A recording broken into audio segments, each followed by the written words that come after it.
জয়গুরু সবাইকে। তো প্রতি মাসে নাই আজও উপযোজনা ইষ্টভীতি গ্রহণের ডেটটা অলরেডি 8টা বেজে গেছে, আর উপযোজনার অনেক মানুষ অলরেডি চলে এসেছে, আমাকে কল করেছিল। তো এসে দেখছি অনেক মানুষ ইষ্টভীতি দেওয়ার জন্য এখানে অনেক জমায়েত হয়েছিল, তাদের ইষ্টভীতিগুলো দেওয়া হয়েছে। তারপরে একটুখানি ফাঁকা হলো, তখন একটু মনে হলো যে একটু উপযোজনা যেখানে আমরা ইষ্টভীতি নিই তার চারিদিকটা একটুখানি দেখাই।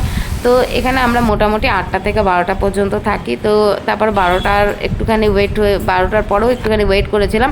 তারপরে 12টা বাজার পরে তারপরে এখানে লক করা পরে তারপরে চলে গেলাম কিছুক্ষণ বাড়িতে, টাকা পয়সা কাগজপত্র সব ঠিক করে নিলাম। তারপর আবার ইষ্টভীতি যে টাকাগুলো হয়েছিল সেগুলো আমি ব্যাংকে চলে গেলাম, ব্যাংকে এসে ইষ্টভীতিগুলো জমা দেবো। তারপরেও আরও অনেক কাজ থাকে। এখানে আমার ইষ্টভীতির টাকাগুলো ব্যাংকে দেওয়া হয়ে গেছে, এরপরে আমার মন্দিরে জমা দেবো। তো